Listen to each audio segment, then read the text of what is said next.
Pump it up, pump it up. Trae. Come on, come on. With Trae. Pump it up, pump it up. It's the day with Trae. This is the day to gain inspiration, to make a positive change in the nation. We're inviting you to partake in conversation to raise your vibration. It's the day that we will all celebrate all of our peace that make this thing elevate. Watch the negative fade away, cause it's the day with Trae.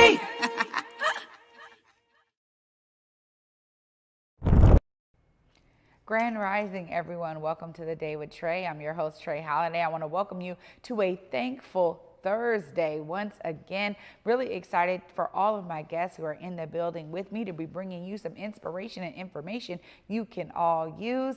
I get to start my show today. Of course, it's Thursday. That means Jerica T is in the building with another This and That Thursday. She and I are going to be talking about our footwear today, it looks like. So I'm excited to dive in with her. Later on in the show, we're going to be talking to Christine Alar from SDOT. We're going to be learning more about those restricted bus lanes down Rainier Avenue. And lastly, I get to talk to Shamso Issak of Living Well Kent. We're going to be learning about how she's been pouring into the Kent community with Living Well Kent and all of the inspiration it's been bringing for folks and resources. So I'm excited, y'all. It's a great Thursday in the building here. Of course, you know it is the top of the show, so it's a great time to tag and share this stream right here. That's right. Participate with us. Go ahead and share the stream with folks who you feel could benefit from a daily dose of dopeness right here on the Day with Trae. If you can't watch our TV show, we definitely have you covered. You can always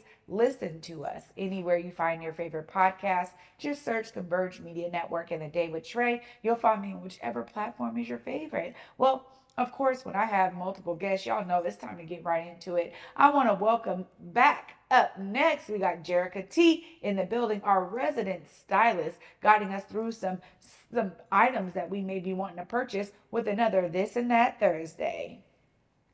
What's up, Jerica? How are you? I'm doing well, Trae. How are you? Doing great. Great to have you. You too. You look amazing. You as well. I'm loving that coat, that silver, that you. silk. It looks pretty. My nice kimono. Yes, I love this. I've been waiting to pull this out, and it was a good day today. So, yeah. Well, we are. We're talking footwear today. Yes. And you said what? It's National Cowboy Day? Yes, tomorrow, March 1st, is Cowboy Day. So I definitely bought some boots in for everyone. I'm going to hold these up for you. Make sure you get into it. So not only is it Cowboy Day, you're going to want to have your boots. Remember, I bought the hat last week or week before last. So this is going to complete that look for you. And it's going to get you into the summertime for all those looks. And you know we have to mention the Queen Bee. She's going to bring that country feel to it. So just get ahead of the game, y'all. Absolutely. Well, you got a wide variety that we get to explore. Didn't know about National Cowboy Day. So Yeah. I'm sure tomorrow folks are really getting into it Yes. right now. I think, you know, with Beyonce doing a country album, it's just bringing that, you know, that flair back. And I think, you know, it's one of those things that we've been seeing some Black country artists on the rise, and she's now bringing, I think, a huge spotlight to it. So I think there's a lot of folks who are ready and willing to break into all of the things cowgirl, cowboy, cow in between, whether you're non-binary or not. You just are ready to have that look on. So I'm glad you brought those today. Absolutely. And we have a huge Black cowboy scene here in Seattle as well. So I'm sure if you're out tomorrow, you're going to see some people say howdy. All right, and tip your hat. Exactly. Well, before we get into the more spring shoe, I got to talk about this platform boot here. Give us Yes. So the platform boot for me is always going to be one of my favorites. It is a staple in my closet. I have them in all the colors, and you can just continue to mix and match. Put these with tights, put it with a pair of shorts, get them taller, get them smaller, shorter, all the things. But my favorite thing I want to point out is this platform here at the bottom. So for me, honey, standing at 5'9", you need some extra support. So having the platform here in the front is going to help you wear the shoe all day long. It's not going to give you that big arch in the top, and you're not going to get tired of wearing these. These are going to feel like your favorite pair of sneakers, and you'll be able to wear these to festivals, shopping, date night, just around town. Everyone is starting to dress really, really cute all the time, which I'm so proud of. Good job, Seattle. So definitely want to do a platform shoe in your closet. Well, it's one of those things. I have a couple in my closet, and you're so right about the extra support. I don't know that folks even think of it like that, because you still sometimes, you know, folks get a little bit apprehensive when they see a big heel or a high heel. But with that platform, it's elevating your entire foot. So you're right. That's a really great call out. And it looks like we have sandals coming back around. Folks are trying to get ready for spring. You know, we love to do it real soon here in Seattle and in the Pacific Northwest. As soon as we can, we're trying to get that spring wear out. Tell us more. Absolutely. One thing I love about it, it's already March tomorrow, so it is going to start warming up, and we're already seeing our 60-degree days. I know the East Coast is already at 71, 72 every day, so a good mule. So this is a so old way, but a newer way to still wear a very trendy shoe, but something that you can keep in your closet. I have these in every color. They come in gold, silver, white, black, any color you can imagine. And again, as you can see, brought that platform back for you here in the front. So it's going to elevate the entire foot and not give you such a deep arch that you can't wear these all day. Again, these are going to feel like your favorite sneaker.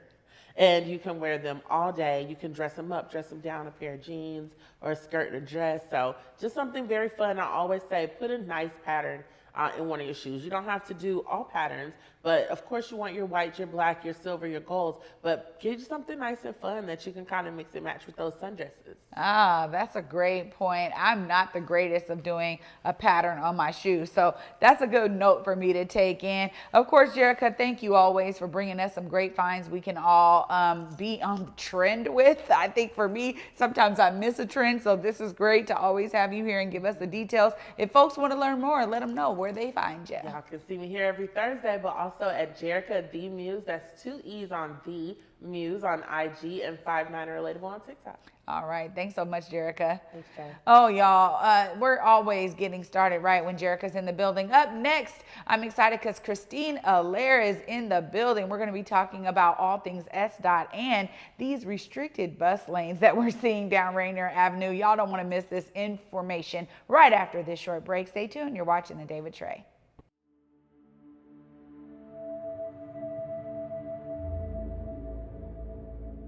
The ethereal vision is a vision of empowering our creatives, empowering talent, positive talent, not having to alter who we are in order to fit this industry, but really making this industry fit who we are. She was providing a service for young people and for our community. We're peeling back these layers and we're realizing, oh, there's a group of families who bought the building who have no intentions of it being an art space.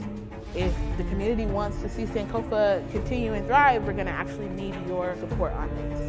And then 4 hours later, Elijah was murdered. Save the Sankofa Theater. Save Sankofa. Save Sankofa. Save Sankofa. Save Sankofa.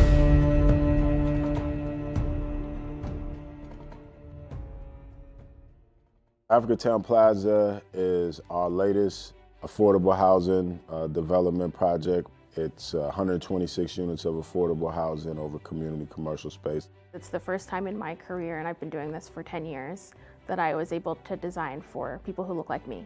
Africatown Plaza is a beacon of hope. Africatown Plaza is a love letter to the community.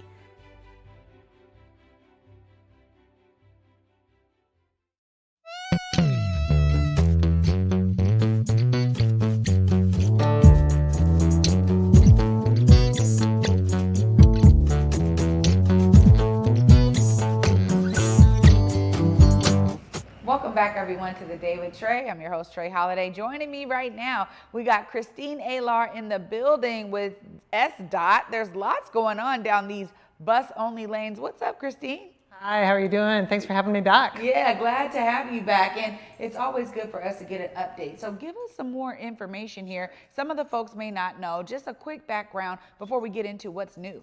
Sure. So in 2022, we did a lot of outreach on Rainier Avenue South because we have a project that's going in to put in bus lanes, mostly in the northbound direction, but also some smaller segments in the southbound direction.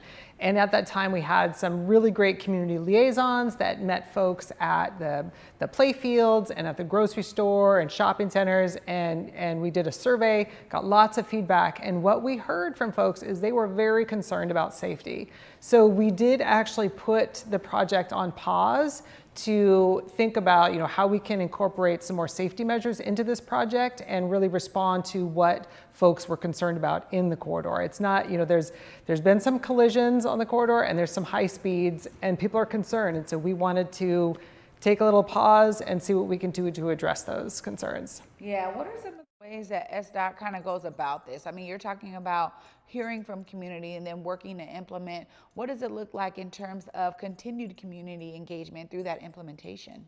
So we had a survey and received information that way, but we also have now an email address that folks can respond to. It's transitlanes@seattle.gov. And then there's also a phone number, which I think will be posted on this, which I don't know offhand.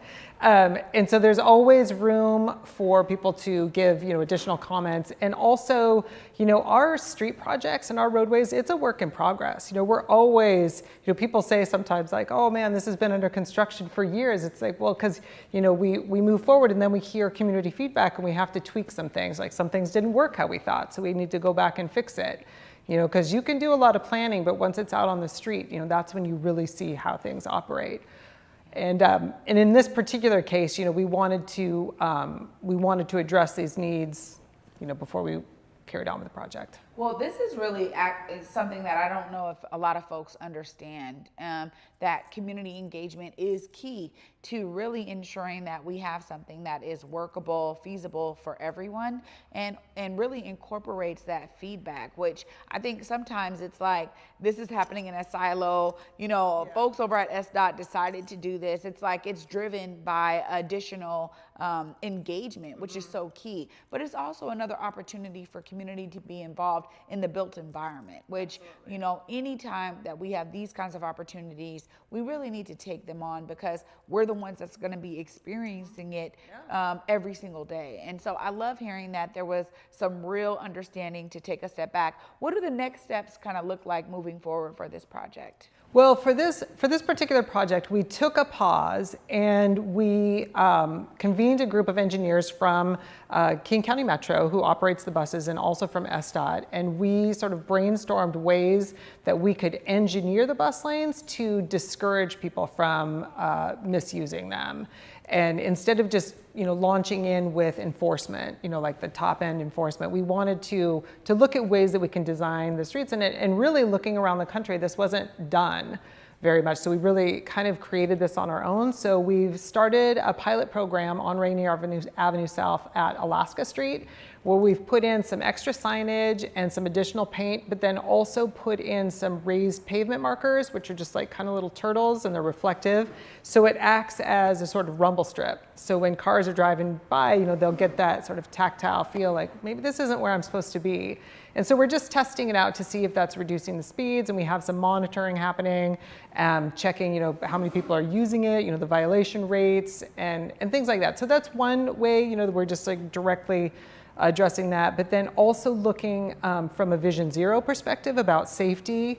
Part of this project is putting in an additional stop signal at Grand Street and then another one at College to allow safe pedestrian crossings, because this can be kind of a difficult place to walk. It doesn't feel very comfortable, and so we want to really prioritize pedestrian access through this area. We also have some intersections with with crossing upgrades and sidewalk improvements and things like that. Well, this is sounds like y'all are doing the due diligence to really implement what you heard from community and approaching it with these next steps that really seem on par with making sure that these lanes are safe. Mm-hmm. We know that this was really initially, I think, was addressing a traffic issue, right? Or like buses were late, yes. Right? Like, we also have to, I think as a driver, for me, sometimes we are so self-centered, honestly. It's like, I'm trying to get somewhere, I need to go fast, or I need to get there quickly. But we need to consider, how integral public transit is for so many community members and Washingtonians really overall. And so I love that SDOT is really being mindful about this to open this up so that folks who are really reliant on public transportation also can get to their places with expediency. Well, as it kind of progresses, I would love to maybe ask you now, what does it look like for y'all to do another evaluation? Like once you implement these changes, what does it kind of look like to evaluate the next phase? So the next phase is set to be installed this summer, and it will be extending the northbound bus lane from Walden to Grand Street, very close to the I-90 on-ramp there. And that's set to start this summer. And we will be monitoring that, for, again, violation, what's the average speed of the vehicles, what's the time of the buses, and seeing how it all works together. Because also the signals will be retimed to give, buses some priority. And so it's like I say, it's a kind of a constant work in progress, and just to tweak things. And in this particular corridor, it was a very big challenge to balance. There's a lot of freight access, a lot of businesses and driveways along the roadway. And so we wanted to ensure that, those trucks could reach those businesses. And so we're maintaining the center turn lane, and then taking the curb lane to make it a bus only lane, and then keeping one lane of through traffic. And that's the current design at this point. And we'll monitor and see how that goes, especially looking at collisions and throughput and transit efficiency. So looking at those things, but it's definitely a very busy corridor that we have to balance. The needs of safety being number one, and allowing traffic to continue to flow 10, 15 miles above the speed limit was probably not the option that we wanted to move forward with, from a safety perspective and from a Vision Zero perspective. Well, this is really interesting, and I'm so glad that you were here to give us some updates on this project. I think a lot of us are experiencing it by driving down Rainier. So thank you again. And of course, if folks are interested, have more insight, or other things that they would love to share or stay connected to the project, please let them know how they do so. Yeah, we do have an email that's set up. It's transitlanes@seattle.gov, and you can submit a comment or any concerns that you have. Just send it right in, and we have some folks that are there just specifically to respond to that and to help incorporate comments into future plans, and make sure we take into consideration all aspects and all users. Yeah, absolutely. Christine, thanks so much again for joining us and giving us some updates. Wonderful to be back. Thanks again. Absolutely. All right, y'all. You got some of that information. We're going to be bringing you some inspiration. Up next, we got Shamso Issak joining me. I'm so excited to hear more about why she found the need to start Living Well Kent. Stay tuned. Right after this, you're watching The Day with Trae.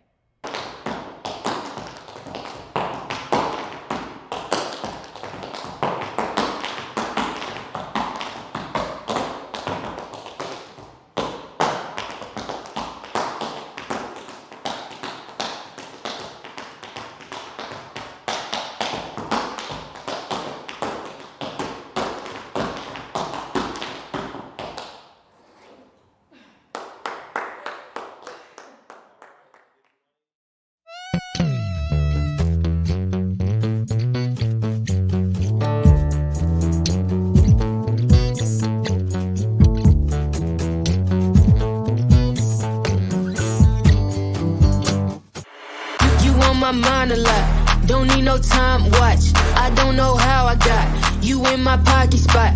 Yeah, that's babe, need you every day. You seem like the barging down, got my heart no barging in. From the bed to the floor to the couch, might wake the neighbors up, break you in then break you out. In the end we gon' make a child, then we gon' hit the shower. Part 2 we don't need no pause. You miss me, we gon' get tipsy, don't need a power slide.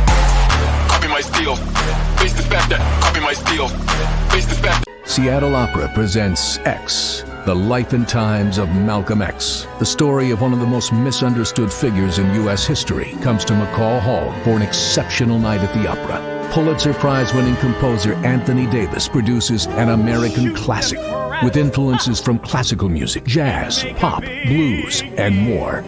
Don't miss X, The Life and Times of Malcolm X, February 24th through March 9th at McCall Hall. Details at seattleopera.org. Welcome back, everyone, to the Day with Trae. I'm your host, Trae Holiday. Joining me right now is Shamso Issak of Living Well Kent. Hi, Shamso. Hello, Trae. Thank you so much. Thanks for inviting me. Yeah, absolutely. I mean, this is what this show is all about. We want to share inspiring stories here on the Day with Trae.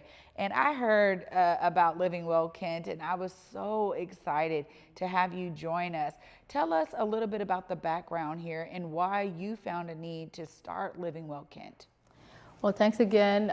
Living Well Kent started because the need of immigrants and refugees that are recently arrival to a country that they come for safety reasons and they don't know about the language, the culture. And I myself is an immigrant from Somalia, and I came to this country 38 years ago. And still learning new things about United States. So you could imagine someone who's new, who came from a war-torn country with children and with no job and no language skills and trying to survive in this country. So that's the need of Living Well Kent. Well, it says a lot about why you started it too, right? Because you found yourself in similar needs. And so you saw the void because you were experiencing it. But we know Kent is one of the most diverse cities like in the country. And so clearly there is a huge need that is really concentrated in that area. How have you been bringing resources and information to folks that are in need? Mm-hmm. So, when first Seattle was, refugees and immigrants, when they come to Washington State, especially Seattle, they mostly immigrate or reside in Seattle area.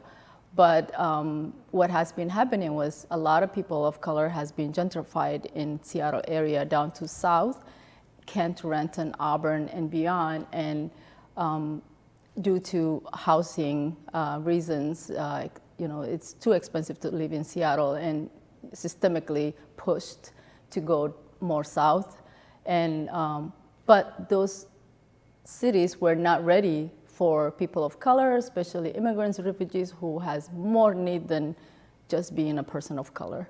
So the resources were not there, but our people have been moving down south. So I saw a big need of a community of immigrants and refugees needing food, help with translation at the schools.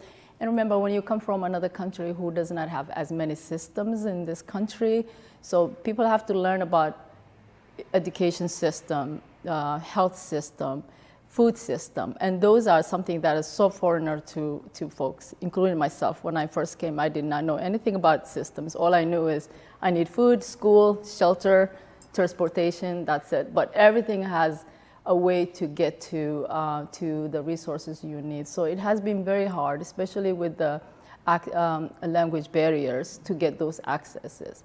So that is what I have seen living in Kent myself, that the schools, the education system were not ready for our kids. So there was a big need for translation, even our community understanding about the school system and how you need to advocate for your child in the school system, and all of those things were a need that Living Well Kent was the bridge to be between systems and the community. Yeah. So that was a big need, just us being in the middle of everything. And when we first started actually Living Well Kent 10 years ago, our 10th anniversary is coming this May. So we'll have a celebration to celebrate the 10 years of success.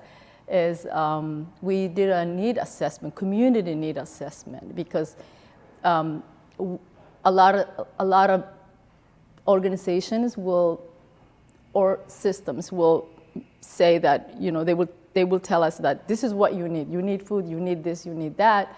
But we need to figure it out. Living Well Kent wanted to be different because we are lived experience. So I experienced myself and my team that you go to places where people tell you what you need rather than them asking you what you need. They will tell you what you need. So we did a need assessment to find out that what Living Well Kent, the community need from Living Well Kent. And the need assessment showed number one was food insecurity. And food insecurity in terms of not only food to eat, but culturally appropriate foods that folks are familiar that they ate from their country. And especially people of color, Black people, Africans, food is something that nourishes your soul. It's not something that just fills your stomach. So those soul healing food was not available.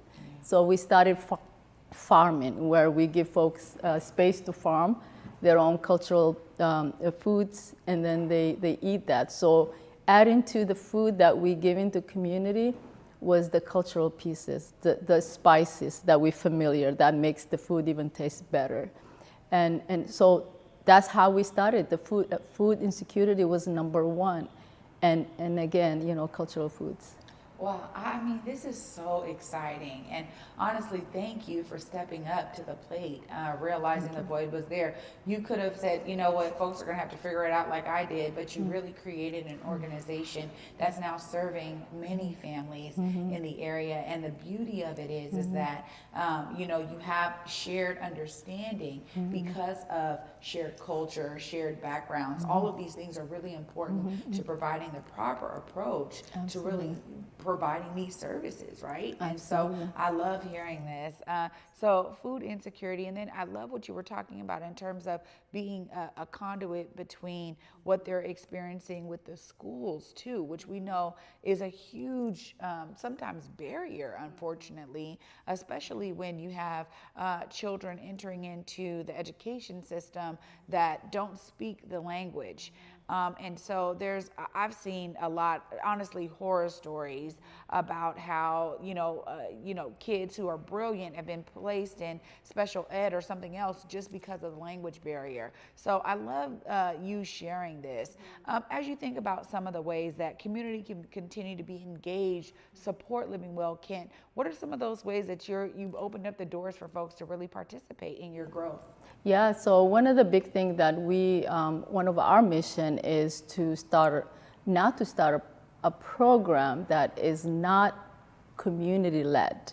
So our method is community-led. So every program that we started, we have 4 amazing programs. One is food access and youth empowerment and early learning and health and wellness. So all programs is something that we have the community sit with us and tell us what they need first. So the need assessment show, when we do a need assessment, it means asking the community, what would you like us to do? Because we don't want to come a place where it has been done to us where you need this. Yeah. So rather than what would you need from us? Yeah. And so for example, our early learning program was just that, what you said, Trae, which is our kids, because we chose as an immigrant to teach our kids at home their own native language so we don't lose that culture and language. And when they go to school, kindergarten or preschool or first grade, the school system puts them in ELL classes. These kids are American born, but we chose to teach them our language, right? But because they speak another language, now they are behind. They are put them in a box that they are, they have some kind of disability. Just because you speak a different language, it's not disability, it's actually advantage, right? But in this system, if you don't speak English, then you must be deficient, which is not deficient, right? Right. Yeah. Right. See, this is why an entity like yours is so key and vital. Shamso, I just got to thank you for the work that you're doing there in Kent. Of course, if folks do want to tap in, they want to donate, they want to volunteer, look right here in this camera and let them know exactly how they do that. Yeah, so every Thursday, Living Well Kent gives out a box of food that is culturally appropriate. We also give out diapers. We give a lot of other resources. And you can call our office, and the number is 253-277-3143.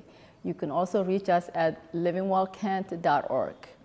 Shamso, thank you so much for this work. This is truly inspiring. It's so great to spend time with you and learn more about Living Well Kent and all the work you're doing out there. Thank you so much. Absolutely. Wow, y'all, I told you the inspiration was coming your way. Of course, I get to wrap all of this up right after this short break. Stay tuned. You're watching The Day with Trae. Africatown Plaza is our latest affordable housing development project. It's 126 units of affordable housing over community commercial space. It's the first time in my career, and I've been doing this for 10 years, that I was able to design for people who look like me. Africatown Plaza is a beacon of hope. Africatown Plaza is a love letter to the community.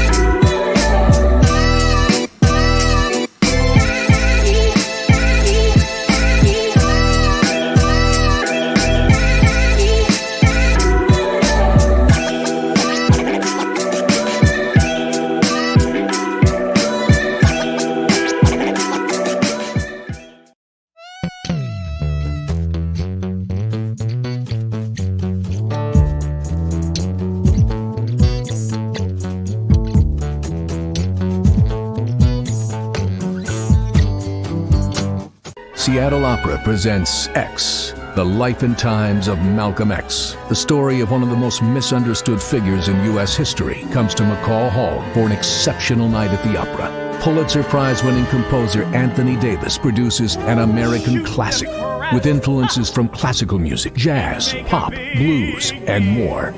Don't miss X, The Life and Times of Malcolm X, February 24th through March 9th at McCall Hall. Details at seattleopera.org. Welcome back, everyone, to The Day with Trae. I'm your host, Trae Holiday. I want to thank my guest today and thank you for watching. A huge shout out always to Jerica T, our resident stylist, bringing us some footwear we can all get into as the trends are coming through. Huge shout out to Christine Alar from SDOT so we can learn more about how they are continuing the project of those bus-only lanes down Rainier Avenue. And a huge shout out to Shamso Issak from Living Well Kent, giving us some inspiration today as we understand some of the needs in our community and how Living Well Kent has stepped up to the plate. But what today was a real great exposure to was the wide variety of ways that you too can be a part of the solution. Of course, whether it is in fashion and guiding folks along some of the trends, whether it is working for the city and bringing your brilliance to projects like SDOT is doing with these bus-only lanes, or it's really utilizing your lived experience to support and uplift others who are also experiencing those barriers that you may have, like Shamso Issak with Living Well Kent. These are three very different pathways, y'all, but they also point to one full thing, which is utilizing your energy to do something for others, right? This is the beauty of what we do here, and I'm so grateful that all three of them were able to show us a wide variety of ways that we can be inspired to do that ourselves. So, you know, for me, I want y'all to take these stories in, find your way to be a part of the solution, as my guests have here today. And of course, with me, until tomorrow, y'all, at 11 a.m., peace.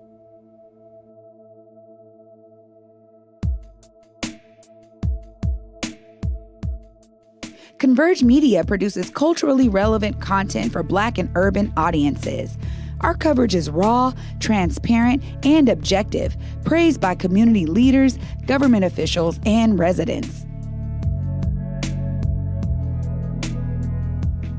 Support Converge Media today via Venmo, Cash App, or PayPal at Converge Media.